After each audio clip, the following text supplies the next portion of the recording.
मंगलमयी कृपा से हम लोग कल एक मंत्र पे हम लोग चिंतन किए थे।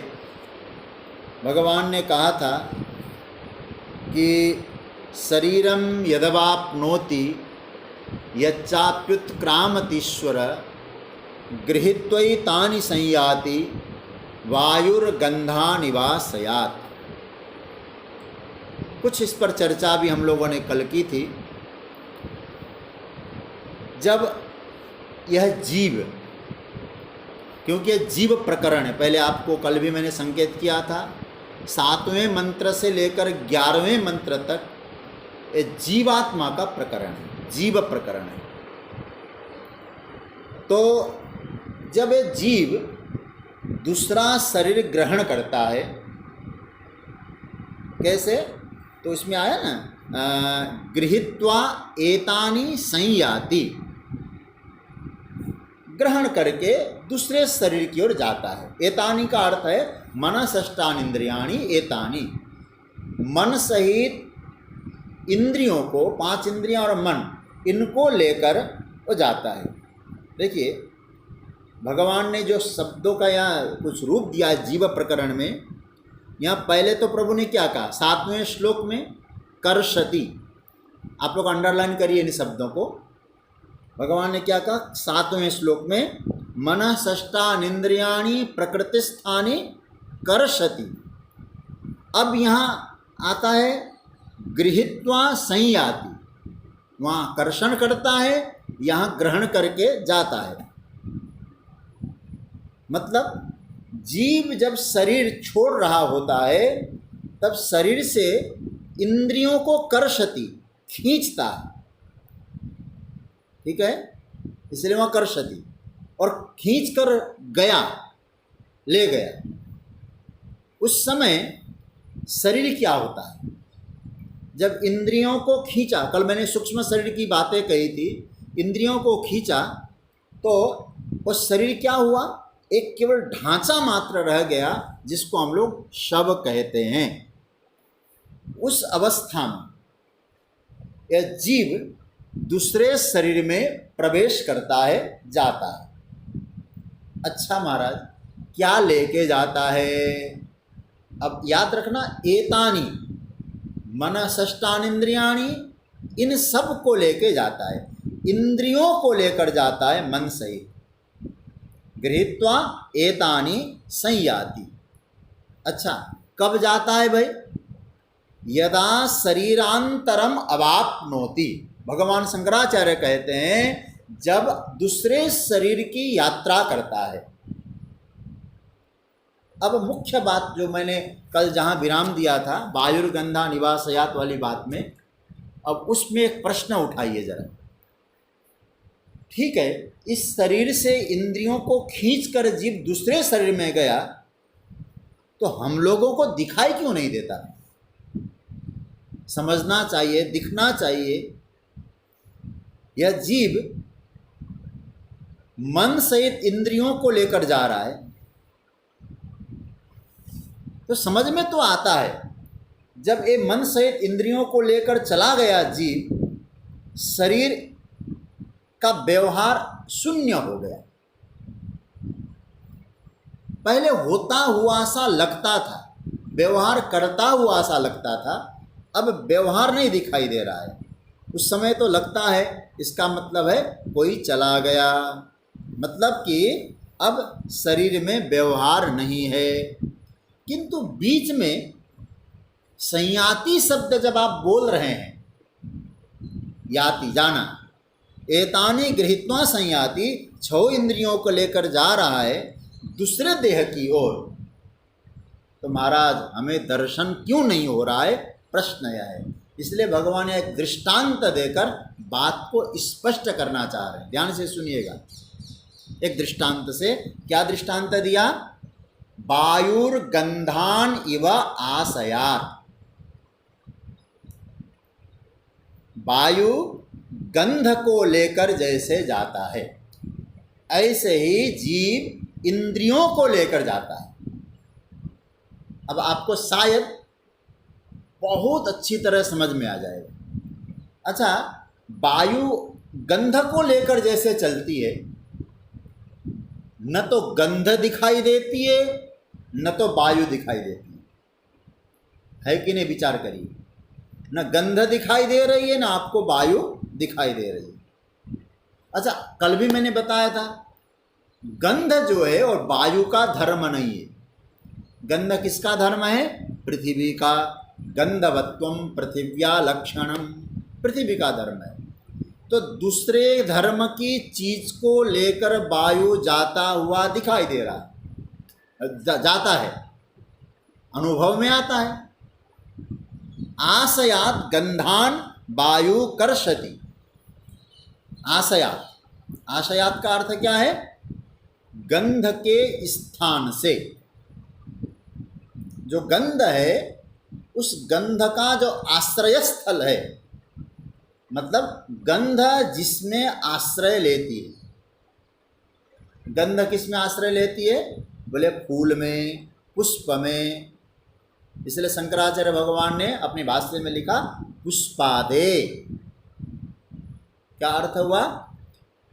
जैसे गंध जिसमें आश्रय लेती है, उस पुष्प से गंध को लेकर वायु दूसरी जगह जाती है। ऐसे ही शरीर में इंद्रियां रहती है। अच्छा, यहाँ ध्यान देना, शरीर के स्थान पर आप किसको रखेंगे? फूल को रखेंगे, ठीक है। सूक्ष्म शरीर इंद्रियों के स्थान पर किसको रखेंगे आप? बोले गंध को रखेंगे। और वायु के स्थान पर किसको रखेंगे? जीव को रखेंगे। अब इस दृष्टांत देखिए, इसलिए भगवान ने ये जो दृष्टांत चुना है ना, बहुत सुंदर दृष्टांत है। पुष्प मतलब शरीर को समझ लीजिएगा, वायु मतलब जीव है, गंध मतलब सूक्ष्म शरीर इंद्रिय आदि। अच्छा, आपको यहाँ क्या दिखाई दे रहा है? विचार करिए ना। आपको गंध दिखाई दे रहा है? दिखाई दे रही है गंध की? नहीं। वायु नहीं। क्या दिखाई दे रहा है? फूल, पुष्प। तो इसी तरह से हमको शरीर तो दिखाई दे रहा है, और शरीर के इंद्रियों के गोलक में बैठे हुए इंद्रियां भी नहीं दिखाई देती, और इंद्रिय को लेकर जाने वाला जीव भी हमको दिखाई नहीं देता है। वायु भी दिखती नहीं है, गंध भी दिखती नहीं है, किंतु गंध की एक जगह से उपलब्ध हो रही है। कहाँ से? बोले पुष्प से।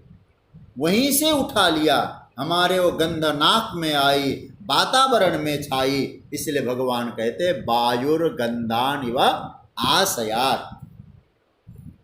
तो इसका अर्थ है वायु, वायु में क्या चीज है? असंगता है।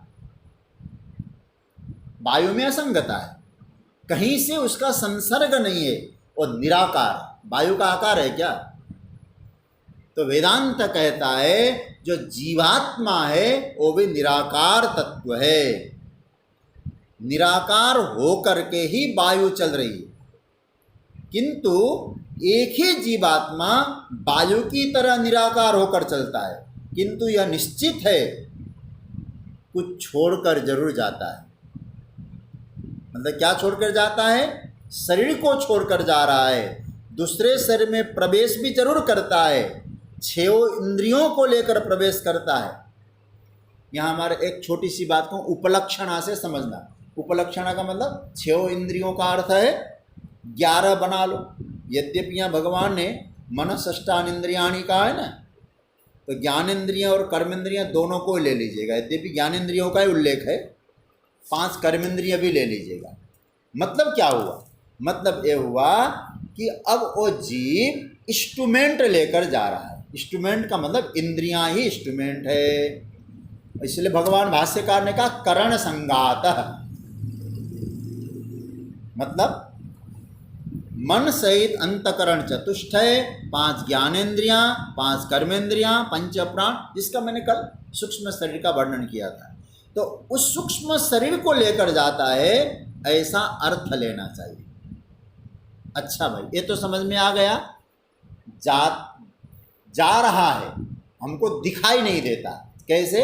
वायु जैसे गंध को लेकर चलता है, फूल तो वही है लेकिन गंध को लेकर जा रहा है। अच्छा, अब ये तो बात समझ में आ गई होगी।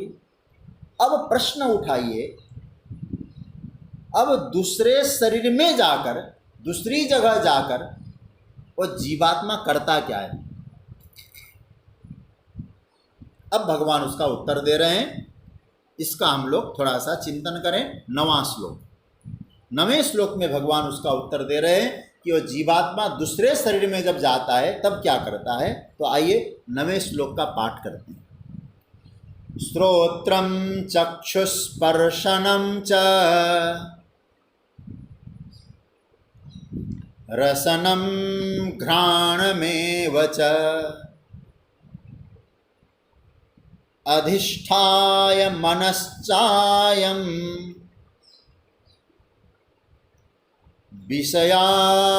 विषयानुपसेवते। बहुत अच्छा मंत्र है। भगवान कह रहे और जीवात्मा दूसरी जगह गया, उस समय उस क्या कर रहा है ये देखिए जरा। कहते हैं श्रोत्रम अयम, अयम मतलब जीव, अयम श्रोत्रम चक्षु च स्पर्शनम च रसनम घ्राणम च मन अधिष्ठाय एव विषयान उपसेवते। फिर मैं रिपीट कर रहा हूँ इसका अन्वय। अयम श्रोत्रम चक्षु च स्पर्शनम च रसनम घ्राणम च मन अधिष्ठाय एव विषयान उपसेवते। अब इसका अर्थ देखिए। अयम शब्द आया, अयम शब्द जीवात्मा के लिए, हाँ पुल्लिंग है ना। अयम, यह जीवात्मा, जीव महाराज समझ लो, हाँ? जीव नाम का प्राणी। श्रोत्रम चक्षु, स्पर्शनम चक्षु, श्रोत मतलब कान, स्पर्शन मतलब त्वचा, चक्षु मतलब नेत्र, च मतलब और, रसनम च घ्राणम एव, जिह्वा और घ्राण, घ्राण मतलब नाक, नासिक जो है नासिका, मन अधिष्ठाय एव, और इन इंद्रियों का नाम लिया और मन को, मन को लेकर आश्रय करके विषयानुपसेवते, विषयों का सेवन करता है। अयम जीवः विषयान उपसेवते। अरे देखिए, कौन उपसेवते, विषयों का उपभोग कौन कर रहा है? यह जीव। अब उस जीव के बारे में भगवान ने क्या क्या संबोधन दिया है, अब ये आप लोगों के ऊपर छोड़ रहा हूँ मैं विचार करने के लिए। ईश्वर दिया नाम है ना, क्रामति ईश्वर, आप कल सुन चुके हैं। और भगवान का अंश कौन कर रहा है? मम अंश सनातन ईश्वर जीव अयम। ये सब इनमें देख लीजिएगा। इतने संबोधनों से युक्त जो जीवात्मा है उसको कह दिया अयम, यह। भगवान ने नाम नहीं लिया। प्रभु से पूछा महाराज यह क्यों कहा, इसका नाम है क्या? बोले 10 नाम तो बता चुका हूँ, अब अलग से कोई नाम बता दूँ क्या तुमको? बोले आपने कौन कौन सा नाम बताया? मैंने कहा ना, जीवभूत सनातन, सनातन जो तत्व था जीव बन गया, उसका नाम है। मेरे अंश का नाम है, ईश्वर का नाम है। हाँ? कितना नाम गिना, इसलिए उन सबको मैं समेट रहा हूँ। अब कह दिया अयम, अयम मतलब यह जीव, मतलब जीवभूत सनातन ईश्वर जीव कर्ता भोक्ता। यह दूसरे शरीर में प्रवेश कर गया तो फिर क्या हुआ? अयम यहाँ करता है, मैं पहले बोल देता हूँ। अयम विषयान उपसेवते, जीवोयन विषयान उपसेवते। यह जीव विषयों का सेवन करता है, उपसेवन करता है। अच्छा महाराज, कब करता है? अधिष्ठाय उपसेवते। अधिष्ठाय मतलब आश्रय लेकर के सेवन करता है। आश्रय लेकर के किसका आश्रय लेता है?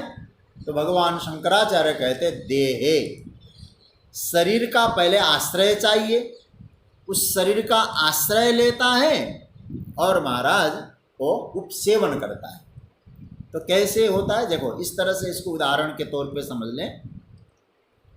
आपके पास, आप कहीं यात्रा में,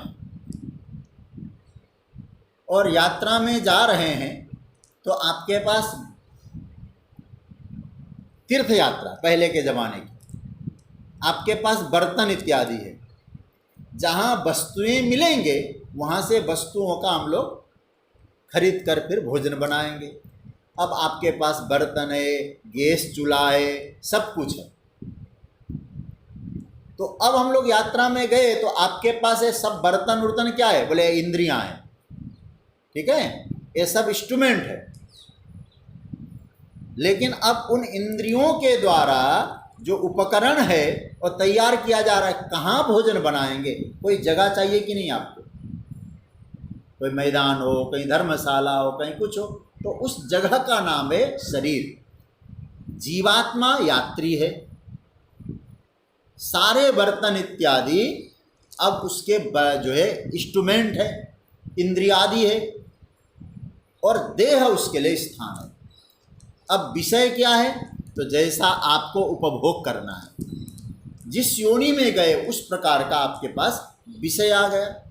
मतलब दूसरे देह में जब हमने जगह बना ली, जीवात्मा होकर, देहस्थ होकर, तो वहाँ जाकर फिर विषयों का सेवन करते हैं।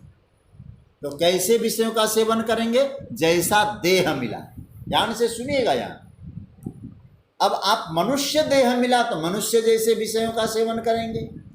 अब कहीं सब हम लोग तो, आप लोग तो ठाकुर जी के शरणागत है, कहीं दूसरे योनियों में चले गए हम तो उस प्रकार का विषय का सेवन होगा। तो विषयों का सेवन जरूर करेगा। कौन से विषयों का सेवन करेगा, ये आपके देह धारण करने पर निर्धारण होगा। क्योंकि सारी इंद्रियों को मन सहित तो लेकर गया है। अच्छा महाराज, अब भगवान कहते उन सेवन करने के लिए क्या क्या चीज लेके गया है वो। देखो, आप लोग गीता को गहराई से यदि आप अध्ययन करेंगे तो भगवान ने यहाँ एक मंत्र की व्याख्या की है। कौन सी? मनः षष्ठान इंद्रियाणि की व्याख्या कर दी है इस 9वें श्लोक में। जो 7वें श्लोक में भगवान ने कहा था, प्रकृति में रहकर मन सहित 6 इंद्रियां प्रकृतिस्थ होकर कर्षण करती हैं। तो उसकी व्याख्या कर दी। 6 क्या क्या है ये दिखा दिया भगवान ने। यहाँ क्या है ठाकुर जी की शैली जरा देखिए। जो 7वें श्लोक में बात बताई थी उसको 9वें श्लोक में स्पष्ट कर रहे हैं। किस किस इंद्रियों को लेकर गया? भगवान कहते श्रोत्रम चक्षुस्पर्शनम च रसनम घ्राणमेव च अधिष्ठाय मनश्चायं विषयानुपसेवते। ये 6 हो गए, 5 ज्ञानेन्द्रियां और 6ठा मन। ऊपर के मंत्र में एतानी शब्द आया, 8वें में मंत्र में केवल क्या आया? मनःषष्ठानि, ये लिख दिया। 7वें में मनःषष्ठानि लिखा, 8वें में एतानी लिखा। अब यहाँ स्पष्ट कर दिया, पूरा नाम दे दिया, श्रोत्रम चक्षुस्पर्शनम च। अर्जुन, ये है पूरे 6। भगवान एक कहाँ थी इंद्रियां? भगवान कहते पहले बोल रहे हैं ये तुम्हारी जो इंद्रियां कहीं जगह पे थी। किस जगह पे थी? बोले उन गोलकों में थी। देखो 15वां अध्याय इसलिए महत्वपूर्ण है। आप ये आँख देख रहे हैं ना, ये आँख, ये आपकी इंद्रियों के रहने का स्थान है, इंद्रियां नहीं है। कहीं हम लोग गलती कर देते हैं महाराज। जैसे किसी चीज को रखने के लिए जगह चाहिए ना, तो ठाकुर जी ने यहाँ बना दिया। ये क्या है? ये इंद्रियों का गोलक है। यदि आप कहेंगे इंद्रियां, तो कई बार तो महाराज गोलक होते हुए भी देख नहीं पाते हम लोग। तो इसका अर्थ क्या हुआ? इसका अर्थ यह है, ये इंद्रियों के गोलक जो है, इंद्रियों के जो गोलक है ना, उसमें बैठिए। 7वें में जो भगवान ने क्या कहा था 7वें श्लोक में, प्रकृतिस्थानी कर्षति, मतलब इसका भाष्य में बहुत बढ़िया भाव आया, स्वस्थाने करण सस्कुल्यादौ। इन्हें प्रकृति क्यों कहा गया?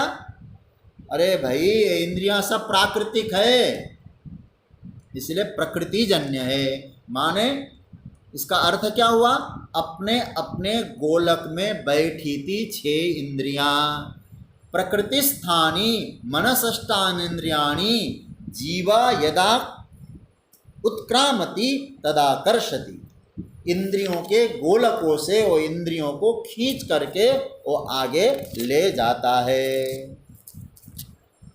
अब देखिए जरा, आपको ये लगेगा इन श्लोकों को यदि आप गहराई से पढ़ रहे हैं, सारे श्लोकों का एक दूसरे के साथ बहुत अच्छा रिलेशन है। ये जीव प्रकरण के श्लोक जहाँ तक है 7 से लेकर 11 तक के, देखिए भगवान कहते हैं षष्ठ शब्द का उच्चारण 7वें में और गिनाया 9वें में, मतलब नत्थी कर दिया है भगवान ने श्लोकों। इस जीव को दूसरा देह मिल गया तो इनका आश्रय लेकर वो विषयों को भोगता है। फिर क्या करता है? भगवान कहते हैं वही करता है जो पहले वाले देह में करता था। पहले वाले शरीर में जो करता था अब भी वही करता है, कोई करने में परिवर्तन नहीं हो रहा है उसका, वही कर रहा है। मतलब क्या कर रहा है? विषयान उपसेवते, विषयों का ही सेवन कर रहे हैं। हाँ, फिर कह दूं विषय चेंज हो रहे हैं लेकिन विषय का भोग कर रहा है। विषय चेंज हो रहे हैं मतलब मनुष्य के विषय से सुअर के विषय में, कुत्ते के विषय में, बुरा मत मानिएगा, शरीर जैसा मिला वैसा विषय मिल जाता है। और जो भोग हम भोग रहे हैं यहाँ, वो भोग अन्य योनियों में मिलता है। परम पूज्य प्रातः स्मरणीय श्री डोंगरे जी महाराज एक बात कहा करते थे कि हमें हलवा पूड़ी लड्डू मिठाई खाने में जो आनंद आता है, एक सुअर को बिष्टा खाने में वही आनंद आता है। विषय चेंज हो रहे हैं लेकिन आनंद में कोई बुनियादी अंतर नहीं है। सुंदर सेज में सोने में हमको जो आनंद आता है, कभी भैंस को सुंदर सेज में सुलाइए जरा, वो आनंदित कब होता है?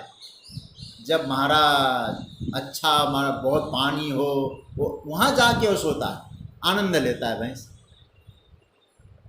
तो इसका मतलब विषय चेंज हो गए हमारे, लेकिन भोग रहे हैं। और दूसरी बात, मनुष्य देह ठाकुर जी ने दिया है केवल उन्हीं विषयों के लिए। और दूसरी बात कहूँ, मनुष्य जीवन में जो विषय हम परिश्रम से पाते हैं, धन अपव्यय करके पाते हैं, अन्य योनियों में वो मुफ्त में मिलता है। एक ततैया है ना, ततैया, अच्छा कोई जलेबी निकाल रहा हो, वो ततैया वहाँ जाए, वो कितने पैसे चुकाता है जलेबी का रस लेने के लिए? नहीं महाराज, आके अब वही जलेबी हमको खाना है तो पैसे देना पड़ता है। तो विषय भोग, अब देखिए क्या वो विषय नहीं भोग रहा है, वो तो फ्री में भोग रहा है। तो भगवान यहाँ कहते अंतर कुछ नहीं है, जो तुम भोग रहे हो अन्य योनियों में बैठे हुए भी भोग रहे हैं, अन्य योनियों में गए वो भी भोग रहे हैं, विषय बदल गए, भोग भोगते ही जा रहे हैं। वही आनंद उनको आता है जो हम लोग आनंद ले रहे हैं, वही प्रक्रिया उनकी है। लेकिन भगवान मानो ये कहना चाहते हैं तुम तो मनुष्य हो, तो क्या जीवन केवल विषयों के लिए मिला है? यदि केवल विषयों के लिए जीवन मिलता होता तो भगवान मनुष्य क्यों बनाते? विषय ही भोगना था तो फिर अन्य योनियों में भेज देते। तो परमात्मा ने विषय भोगने के लिए नहीं भेजा, बल्कि इन विषयों की स्थिति से ऊपर उठकर स्वयं को पहचानने के लिए भेजा। विषय त्याज्य नहीं है, विषय छोड़ने के लिए नहीं कह रहा हूं मैं, लेकिन ये है कि हमारा जीवन क्या पशुवत बन जाएगा?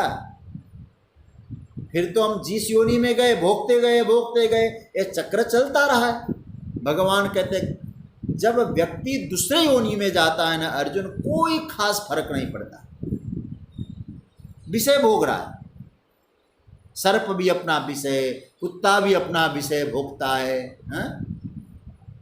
तो सज्जनों, तो भगवान कहते अर्जुन इस तरह से जीव क्या कर रहा है? संसरण कर रहा है, यात्रा कर रहा है, एक से दूसरे में, दूसरे से तीसरे में। काम एक ही करना है, जीवात्मा को काम एक ही करना है। महाराज क्या करना है काम? बोले विषयानुपसेवते। हमारे पास जो इंद्रियां हैं उनके पास वो इंद्रियां हैं, हम भोग रहे वे भी भोग रहे हैं, भोग करते हैं बस। विषयानुपसेवते श्रोत्रम चक्षुस्पर्शनम च रसनम घ्राणमेव च अधिष्ठाय मनश्चायम विषयानुपसेवते। विषयों का सेवन करना है बस। वहाँ यहाँ थे, वहाँ गए, वहाँ भोगे, फिर वहाँ से वहाँ गए, वहाँ से वहाँ गए, घूमते रहे। तो सोचिए सज्जनों, ये हमारी यात्रा कब पूरी होगी? तो जीवन का जो लक्ष्य था, भगवान कहते हैं यही यात्रा नहीं जीव का। आगे प्रभु कहेंगे उस बात को। तो क्या बात कही प्रभु ने? 3 बात कही अब तक, यदि हम लोग देखें गहराई से। क्या क्या बताए? उत्क्रामति, अवाप्नोति और उपसेवते। जाता है, पाता है, भोगता है। ये 3 पॉइंट को आप पकड़ लीजिएगा। मैं आपसे निवेदन करूंगा, गीता के इन श्लोकों को एक क्रम से लिख लीजिएगा। मैं आपको टाइम भी दे रहा हूं लिखने का। पहला आप लिखिएगा उत्क्रामति। उत्क्रामति मैंने कहाँ कहा है? उत्क्रामति का 8वें श्लोक में, यच्चापि उत्क्रामति। उत्क्रामति मतलब जाना। दूसरा क्या बताया? अवाप्नोति, उससे पहले शरीरम यद अवाप्नोति, जाता है, पाता है। और तीसरा क्या बताया? उपसेवते, भोगता है। ठीक है, 3 काम हो गए। कौन कर रहा है 3 काम? भगवान कहते मेरा अपना अंश कर रहा है। तो शंकराचार्य भगवान कहते हैं इस श्लोक में, जो अभी आने वाला 10वां श्लोक है ना, भगवान भाष्यकार का मत है कि भगवान अपनी करुणा प्रकट कर रहे हैं इसमें। मेरा अंश होकर यही काम करता रहेगा वो। इस श्लोक में तो भगवान ने वास्तव में करुणा ही प्रकट कर दी। केवल 3 काम रह गया। बोले क्या काम रह गया? जाना, पाना, खाना। हा? वहां जाना, उसे पाना, उसे खाना। उत्क्रामति, अवाप्नोति, उपसेवते। तो अब क्या करना है? बोले एक खाने वाले को नहीं पहचान, एक वस्तुओं को मत पहचानो। तुम हो कौन? मेरे अंश हो। तो अब मेरे स्वरूप को देखो तो सही, पहचानो तो सही। इसी के लिए भगवान यहाँ 10वां श्लोक बोल रहे हैं। मैं थोड़ा आगे भी ले जा रहा हूँ आप लोगों को। 10वां श्लोक ठाकुर जी बोल रहे हैं 3 काम। तुम्हें दिखाई दे रहा है कि नहीं वो परमात्मा का अंश है, फिर भी 3 काम कर रहा है। भगवान कहते हैं अर्जुन विचार करो। मानो अर्जुन ने पूछ लिया, प्रभु बता तो दीजिए, यह जो जीव महाराज है ना, जिसका नाम जीव आपने रखा, उस जीव को दिखना चाहिए कि नहीं चाहिए? सब जीव तो चेतन है। ईश्वर अंश जीव अविनाशी, चेतन अमल सहज सुख राशि। अविनाशी है, चेतन है, उसे तो समझना चाहिए, लेकिन समझता नहीं है। महाराज आप बताइए उसको क्यों नहीं दिखाई देता है सब? अब भगवान यहाँ 10वें श्लोक में बोलते हैं। आज एक और श्लोक करते हैं। आइए 10वां श्लोक मैं बोलूं, फिर आप लोग बोलिएगा। उत्क्रामन्तं स्थितं वापि भुञ्जानं वा गुणान्वितं विमूढानानुपश्यन्ति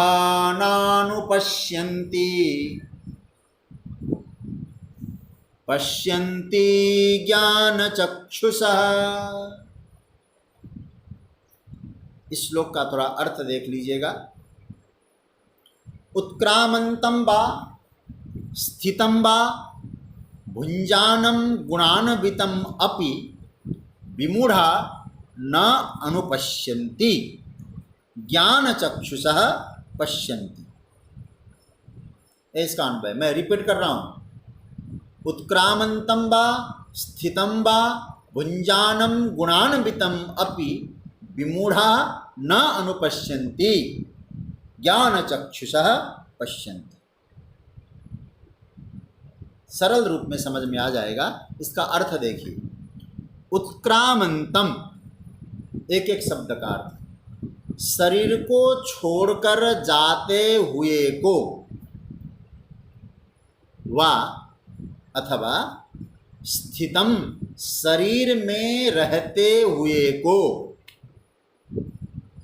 जाते हुए को स्थितम रहते हुए को, वा मतलब फिर अथवा भुंजानम विषयों को भोगते हुए को। इस प्रकार गुणान्वितम तीनों गुणों से युक्त हुए को विमूढ़ा न अनुपश्यन्ति। मूर्ख लोग, विमूढ़ लोग, अज्ञानी लोग नहीं जानते कि जीवात्मा इस प्रकार से भोग रहा है, आ रहा है, जा रहा है। ये मूर्ख लोग नहीं जानते। ज्ञान चक्षुषा, ज्ञान नेत्र वाले विवेकी जन पश्यन्ति, तत्व के रूप में वो जानते हैं इसको। मतलब जीवात्मा फंस गया। जो मूढ़ लोग कहते कोई नहीं कुछ नहीं जानते, लेकिन जो तत्वज्ञ लोग हैं, ज्ञानी लोग हैं, इसको अच्छी तरह से जानते। अरे आए रे, ये तो प्रभु का अंश है, साक्षात भगवान ने अपना स्वरूप माना है, ये इस तरह से भोग रहा है। इसी जानने का को ही तो ज्ञान कहते हैं। अरे मैं तो वहाँ था, ऐसा हूँ, फिर उधर जाने का और उसके विषय में सोचने का भी प्रयास नहीं करता। जैसे किसी ने सपना देखा, सपना देखने के बाद उसको मिल गए लॉटरी महाराज, और सुबह उठा तो कुछ मिला नहीं उसको। क्या वो दिन भर सोचता ही रहेगा? अरे कहाँ चला, अरे भाई वो सब बेकार था, मैं तो जागृत स्वरूप हूँ, स्वप्न तो मिथ्या है। अब कुछ लोग होते भी है कि एक दिन सपना क्या देखा, पूरा दिन उनका बिगड़ जाता है। मैंने आज छिपकली देखा, मैंने आज ये देखा, मैंने वो देखा। यहाँ ठाकुर जी जो बात कह रहे हैं बहुत ध्यान से सुनने लायक। भगवान कुछ बातें यहाँ समझा रहे हैं कि वो जीव नहीं देख पाता। नहीं देख पाता मतलब नहीं जान पाता। क्या नहीं जान पाता? देखिए, उत्क्रामंतम, पहला जो शब्द आया उत्क्रामंतम। महाराज क्या कर रहा है? बोले जाता हुआ। अर्जुन ने कहा महाराज मैं तो केवल एक ही चीज समझ रहा था अब तक, जो आपने बताया था, विषयान उपसेवते, इन इंद्रियों से विषयों का ही भोग करता है। मैं तो यही समझ रहा था। भगवान कहते हैं विषयों का भोग तो करता है, सेवन तो करता है। अरे भाई जब शरीर ही जीर्ण हो गया तो क्या वो सेवन करेगा? उस समय तो उत्क्रामंतम है, जाने की तैयारी है। समझ रहे हैं ना? मतलब कब तक सेवन चल रहा था? शरीर में ताकत थी, बल था, हाँ, बढ़िया बढ़िया चीज़ें खाते थे तो पच जाता था। आज वो सब नहीं है, चला नहीं जाता है, शरीर जीर्ण हो रहा है, हाँ? तो न सेवते उस समय तो महाराज नहीं सेवते। बोले बिल्कुल न सेवते। फिर क्या होता है? बोले उत्क्रामंतम, अब तो शरीर से बाहर निकलना है। भगवान देखिए, ये जो वृद्धावस्था है ना, बुरा मत मानिएगा, ये वृद्धावस्था प्रभु की गिफ्ट है, भगवान का उपहार है, डिवाइन गिफ्ट है। बोले कैसे है? भगवान ने कृपा करी है बोले घुटनों में दर्द है, चला नहीं जाता। भगवान कहते अब इधर उधर चलने की जरूरत ही नहीं, दुनिया घूम चुके, अब तो उत्क्रामंतम की तैयारी है, इसलिए ज़्यादा अब चलो नहीं, क्योंकि अब तुम्हारा जो तुम्हारे शरीर, तुम्हारा इंद्रियां शिथिल हो रही है। अब इधर उधर न दौड़ो, एक जगह बैठ के भजन करो। एक कृपा है ठाकुर जी की। नेत्रों से देखना कम होता है तो भगवान कहते दुनिया को अब तक तो देख चुके, अब कितना देखना चाहते हो। कभी कभी आंख बंद करो, भीतरी नेत्र खुल जाए और मेरा दर्शन करो, मुरली बजा रहा हूँ, बंसी बजा रहा हूँ। एक कृपा है ईश्वर की।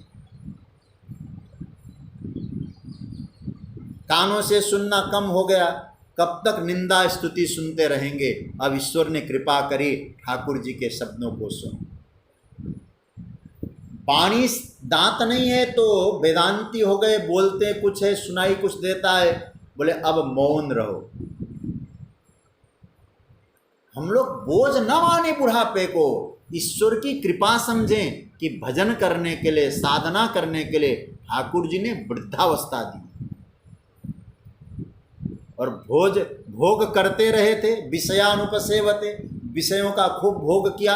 अब क्या करना है? भगवान कहते अब तो उत्क्रामंतम, अब तो शरीर से बाहर निकलना है। सुखतः क्रियते रामा भोगः पश्चात अंत शरीरे रोगा, यद्यपि लोके मरणम शरणम तदपि न मुंचति पापाचरण। उत्क्रामंतम,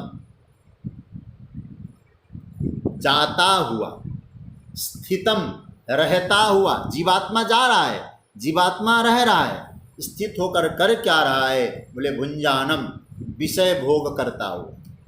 तीन बातें आई ना, उत्क्रामंतम जाता हुआ, स्थितम रहता हुआ और भुंजानम भोग करता हुआ। क्या कर रहा है? गुणान्वितम, प्राकृतिक गुणों से युक्त हो रहा है। गुणान्वितन का अर्थ हम लोग 13वां अध्याय देखेंगे ना और स्पष्ट हो जाएगा। गुणान्वितन का क्या? इच्छा द्वेष सुखम दुखम संघातश्चेतना धृति एतत् क्षेत्रम समा, ये सब इच्छा द्वेष सुख दुख, मतलब गुणान्वितन का मैं यदि व्याख्या करूं तो क्षेत्र और क्षेत्रज्ञ के व्यवहार का परिणाम एक गुणों से युक्त हो। ठीक है। उत्क्रामंतम स्थितम वापि भुंजानम वा गुणान्वितम। उत्क्रामंतम का अर्थ क्या बताया? स्थूल शरीर को छोड़ते समय जीव सूक्ष्म और कारण शरीर को लेकर गया, उस क्रिया का नाम है उत्क्रमण। जा रहा है, याद रखना। पूज्य चरण स्वामी राम सुखदास जी महाराज अपनी साधक संजीवनी में कहते हैं, जब तक दिल धड़कता है तब तक जीव का प्रस्थान नहीं होता, उत्क्रमण नहीं होता। उसके बाद भी कुछ समय तक रह सकता है, फिर वो यात्रा, और चेतन का कोई आवागमन नहीं है। किंतु जब वही चेतन, जिसको अयम कहा, जीव का, सनातन प्रभु का अंश कहा, वही जब सूक्ष्म और कारण शरीर के साथ जब संबंध रखता है तो उसके लिए कहा गया है उसका आवागमन होता है। उत्क्रामंतम स्थितम बाप, यह आवागमन होता है। स्थितम, स्थितम का अर्थ क्या हुआ? मृत्यु के समय अंतकरण जिस भाव में स्थित है, रहता है। अंतकरण किस भाव में आपका रह रहा है,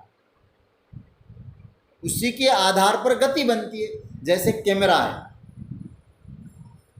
कैमरा ने फोटो खींचा, आपके नाक में मक्खी बैठी है, मक्खी आएगी जी।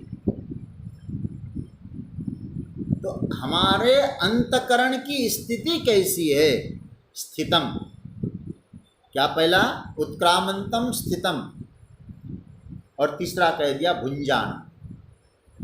भुंजानम का अर्थ है भोग करता हुआ। इसलिए मैं आपसे कहूँ बार बार, विषय भोग में सावधानी होनी चाहिए। विषय जो पंच विषय ना, आप लोग भागवत जी की कथा सुनते हैं, धुंधुकारी को किसने मारा था? 5 वेश्याओं ने मारा था। पंचपर्ण्य वधूव्रतः। तो 5 वेश्याएं कौन कौन है? शब्द, स्पर्श, रूप, रस और गंध। इनको सही रूप में उपयोग करना आया, ये कल्याण भी करते हैं, और नहीं आया ये मारते हैं। थे तो तारने के लिए, बन गए मारने वाले। तो भगवान क्या कह रहे हैं? अर्जुन, इनको तुम देखो। इसलिए यहाँ जो शब्द आया है ना, इसको उपसंहार की ओर ले जा रहे भगवान जीव प्रकरण को। इसको तुम देखो, क्या करते हुए देखो? उत्क्रमण होते हुए देखो, रहते हुए देखो, और भोगते हुए देखो। समझ रहे हैं ना? ये 3 काम हो रहा है। तुम्हें क्या देखना है अर्जुन? तुमको ये देखना है वास्तविक स्वरूप में तीनों नहीं है। तीनों नहीं है, बिल्कुल नहीं है। फिर ये तीनों दिखाई क्यों दे रहे हैं? बोले गुणान्वितम, गुणों से बंध गए हो ना तुम। इन गुणों से बंधने के कारण तीनों आ गए। गुणों से संबंध होने के कारण आप उन क्रियाओं से बंध गए। फिर क्या होना चाहिए? भगवान कहते तुम देखो इनको। बोले मुझ में तो कोई बंधन नहीं है और मेरा संबंध गुणों से हो गया। अब हम उस संबंध को शिथिल करें और अपने आप को क्या देखें? बोले ये सब होते हुए देखें। ये बड़ा प्यारा सूत्र है। इसलिए भगवान ने क्या कहा यहाँ? है तो क्या इतना काम कर रहा है यह जीव, एकदम प्रत्यक्ष है। यह जीव तीनों काम कर रहा है। उत्क्रामंतम, स्थितम, भुंजानम। जाता भी है क्योंकि कोई स्थायी रहा नहीं, भोगता भी है। भगवान कहते विमूढ़ा नानुपश्यन्ति। आहा, मूर्ख लोग जानते ही नहीं इस बात को, इसलिए विमूढ़ा, मूढ़ नहीं कहा भगवान ने, विमूढ़। जो विशेष प्रकार के मूर्ख होते हैं ना, वो नहीं समझ पाते। भाष्य में बहुत बढ़िया सूत्र दिया है भगवान भाष्यकार ने। अत्यंत दर्शन गोचर प्राप्तम। यह तो एकदम साफ साफ है अर्जुन, फिर भी नहीं देख पा रहे हैं। तो क्यों नहीं देख पा रहे हैं? तो इतना प्यारा मंत्र दिया है भगवान शंकराचार्य ने, कहा अहो कष्टम वर्तते इति न इति अनुक्रोशति भगवान। ये सब होने के बावजूद भी नहीं देख पा रहे हैं। क्या नहीं देख पा रहे हैं? कहते हैं कि ये सब होते हुए तुम तो निर्लेप हो भाई, ये भाव नहीं देख पा रहे। देखना चाहिए। लेकिन महाराज कोई है जो देखता है? बोले हैं, देखने वाले भी मौजूद है लेकिन तुम नहीं देख पा रहे हो, तो मत समझ लेना कि बेकार है। कोई देखता है? बोले हाँ, पश्यन्ति ज्ञान चक्षुषः। स्वरूप को जानने वाले जो ज्ञानी जन है वो जानते हैं ये सब हो रहा है, तुम निर्लेप हो, तुम्हारा कोई आवागमन नहीं है। लेकिन जो अज्ञानी है वो क्या करते? देखते नहीं। देखता कौन है? पश्यन्ति ज्ञान चक्षुषः। देखो, ज्ञान चक्षुषः मतलब क्या है? कोई तीसरा नेत्र लगाया हो आपके पास, वो है क्या? ज्ञान नेत्र किसको कहा गया? कोई तीसरी आंख लगा दें हम लोग? बोले नहीं, ज्ञान नेत्र का अर्थ होता है कि जिसने बोध को प्राप्त किया है। कौन सा है? भाष्य में लिखा प्रमाण जनित ज्ञान चक्षुष, प्रमाण पूर्वक प्राप्त ज्ञान।